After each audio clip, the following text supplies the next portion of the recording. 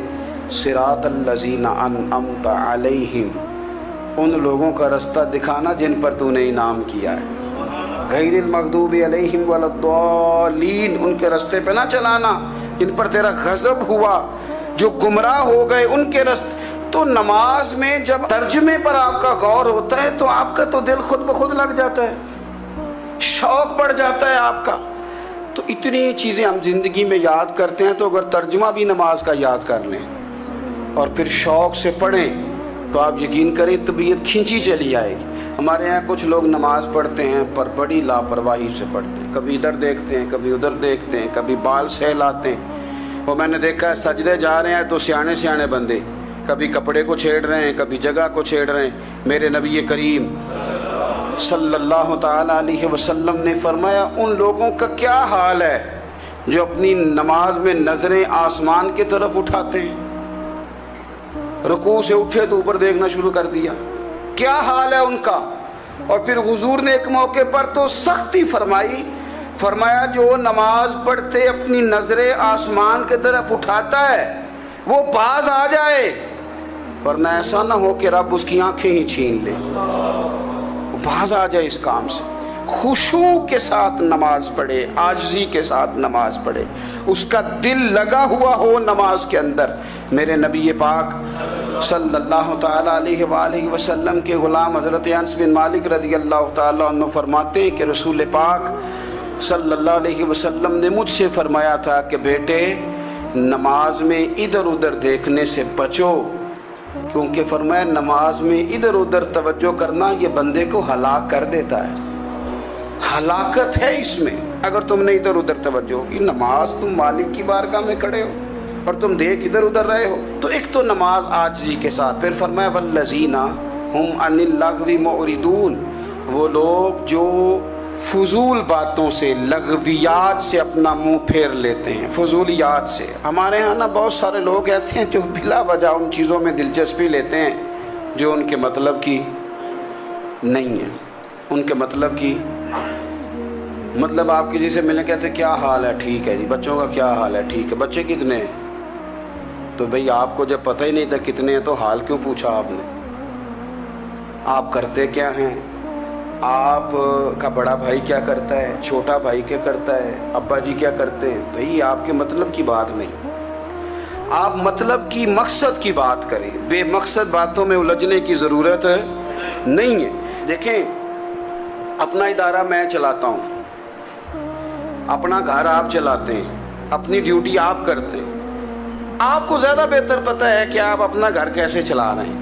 مجھے زیادہ بہتر پتہ ہے کہ میں مدرسہ مسجد, مجھے زیادہ بہتر پتہ ہے اس کے اندر کون سی اصطلاح کس طرح کرنی ہے. یہ مجھ سے زیادہ بہتر کوئی بندہ جانتا نہیں. اب ہم کیا کرتے ہیں, جب ہم دوسرے کے کام میں مداخلت کرتے ہیں تو دو نقصان ہوتے ہیں. ایک تو اس کے ساتھ ہمارا رائے کا اختلاف ہو جاتا ہے, اور دوسرا ہمارے اپنے بہت سارے کام رہ جاتے ہیں کیونکہ ہماری توجہ ہی دوسرے کی جانب تھی. اپنے بڑے سارے کام رہ جاتے ہیں. اس لیے بہت ساری ایسی چیزیں ہیں جن میں بلا وجہ کوئی مقصد نہیں. ہم پرانے لوگوں سے باتیں سنا کرتے تھے, ہمارے بزرگ کہا کرتے تھے جیڑے پنڈ جانا نہیں, جیڑے پنڈ جانا نہیں اودہ راہ پوچھنے دی کی. لغویات میں نہ الجھے, فضولیات میں نہ الجھے, یعنی ٹو میں رہنا, ٹو میں.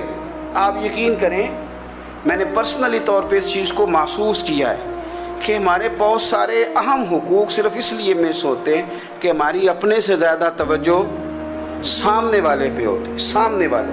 میں نے دیکھا بڑے بڑے عجیب سوال اور بڑے بڑے انوکھے سوال, مطلب یہ کہ اتنی لمبی چوڑی, اور لوگوں کو بڑا پتہ ہوتا ہے یہ فلاں آدمی جو ہے اس کے بچے کتنے ہیں, وہ بیاہ کہاں پہ ہیں, کس کس علاقے میں ان کی شادیاں ہوئی ہیں. اتنی تفصیلات کی ہمیں ضرورت نہیں ہے. ہم سے تو ہمارے بارے میں پوچھا جائے گا تو ہمیں اپنا معاملہ بڑا صاف ستھرا.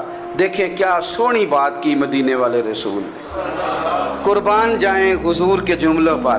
ایک شخص نے پوچھا حضور سونا اسلام کون سا ہے، خوبصورت مسلمان کون ہے؟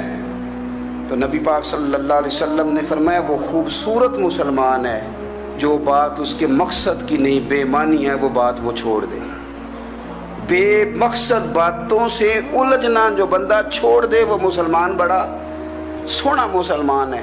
ہم کمزور اس لیے ہوتے ہیں کہ ہماری توجہ زیادہ دوسروں کی باتوں پر پڑتی ہے۔ کچھ چیزیں ایسی ہوتی ہیں جو ہم نہ فراخ دلی سے بانٹتے ہیں، اور کچھ چیزیں ایسی ہوتی ہیں جو مجبور ہو کر ہم دیتے ہیں۔ کئی دفعہ ایسا ہوتا ہے کہ سامنے والا کچھ زیادہ تکلیف میں ہوتا ہے اور ہمارے پاس بھی وسعت نہیں ہوتی، لیکن زیادہ اجر اسی بندے کو ملتا ہے جو تھوڑی تکلیف برداشت کرے اور سامنے والے کی تکلیف کو دور کرے۔ مدینہ منورہ میں نا قحط پڑ گیا تھا، غلہ نہیں ملتا تھا، تو قحط کے زمانے میں لوگ نا پھر چیزوں کو مہنگا کر کے بیچتے ہیں۔ ہمارے ہاں ایک طرف چینی کی لائنیں لگی ہوتی ہیں، دوسری دفعہ چھاپا پڑتا ہے، پورے کے پورے گودام بھرے ہوئے نکل آتے ہیں، لوگ مصنوعی قلت پیدا کر دیتے ہیں۔ حضرت عمر فاروق رضی اللہ تعالیٰ عنہ کے زمانہ نور میں قحط پڑ گیا تھا، گندم کا دانہ اس طرح ہو گیا تھا جس طرح سونا ہے۔ سیدنا عثمان غنی رضی اللہ تعالیٰ عنہ کے نا بہت سارے اونٹ غلے کے بھرے ہوئے مصر سے آئے، اور لگتا یوں ہے کہ وہ شخص آپ ہی کو غلہ دیتا تھا، کسی اور کو دیتا بھی نہیں تھا، جو اونٹ بھر کے اس نے لیے۔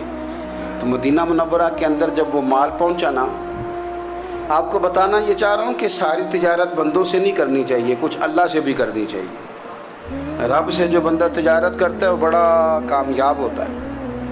وہ غلے سے بھرے ہوئے اونٹ آپ کے پہنچ گئے تو تاجر آئے، انہوں نے آگے کہا عثمان ہم کھول کے نہیں دیکھتے کہ اندر مٹی ہے کہ سونا ہے، اور یہ بھی نہیں پوچھتے آپ نے کتنے کا خریدا ہے، آپ کی زبان پر اعتبار ہے، آپ نے جتنے کا مال لیا ہے نا ہم ڈبل دیتے ہیں، آپ ہمیں دے دیں۔ آپ فرمانے لگے نہیں مجھے زیادہ نفع ملتا ہے۔ انہوں نے کہا 2 گنا، فرمایا نہیں زیادہ ملتا ہے، کہا 3 گنا، فرمایا زیادہ ملتا ہے۔ وہ کہنے لگے اس سے زیادہ تو کوئی تاجر ہے ہی نہیں جو زیادہ دے، فرمایا بس مجھے ملتا ہے نا۔ کتنا ملتا ہے؟ فرمانے لگے لگتا ہے کہ اگر وہ تاجر زیادہ کرم نوازی کرے تو 700 گنا تو دے گا ہی، اور باقی کریم ہے۔ انہوں نے کہا جی نہیں اتنا نہیں ہم دے سکتے، پھر آپ بیچ لیں۔ یہ بات ہی سمجھ میں نہیں آتی۔ لوگ چلے گئے تو حضرت عثمان غنی مال اٹھا کے مسجد کے دروازے پہ لے گئے، جا کے کہنے لگے اے عمر اعلان کر دیں جس غریب کو گندم کی ضرورت ہے، آسانی کے دور میں نہیں دقت کے دور میں، جب لوگوں کو مل نہیں رہی چیز، جس کو ضرورت ہے وہ آئے اور آ کے لے جائے۔ جب جناب عثمان غنی کے اس غلے کا اعلان ہوا تو تاجروں کو اب مسئلہ سمجھ میں آیا کہ یہ 700 گنا کو بندہ نہیں دے رہا، یہ رب کریم عطا فرما رہا ہے۔ میرے عزیز کچھ سودے رب کے ساتھ بھی کریں۔ اگر کوئی بڑا ضرورت مند دروازے پہ آ جائے نا